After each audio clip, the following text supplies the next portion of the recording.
এই যে দেখো, ওরা সব সময় কিছু না কিছু দুষ্টুমি করতেই থাকে, কার বাড়ির পাপোশ, কার বাড়ির জুতো, এরকম করে নিয়ে আসে।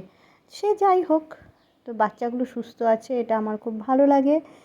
খাবার তো খেতে পায় একটু আধটু, এমন না যে খাবার খেতে পায় না, মোটামুটি সব খাবার ওরা পায়, কিন্তু মেডিসিনের যেটা হচ্ছে ব্যাপার, সেটা খুবই মানে কষ্টের ওদেরকে খাওয়ানো, সেটা আমিই করি। আর আমার যা অবস্থা হয়, তোমাদেরকে যারা অবশ্যই যারা এদেরকে নিজে হাতে মেডিসিনটা দেয় তারাই জানে যে কী অবস্থা হয়। আমার তো প্রচণ্ড অবস্থা খারাপ হয়ে যায় আর কি। আমাকে একাই ওদেরকে খাওয়াতে হয়, ভয়ে কেউ আসে না ওদের কাছে। ওরা যা করে এক একজন। যাই হোক, মেডিসিন চলছে। মাটা ছোটো তো দেখছোই সুস্থ আছে, আর মার যে ব্লাডটা বেরাচ্ছিল সেটা অনেকটা কমে এসছে সুস্থর দিকে। তোমরা আশীর্বাদ করো।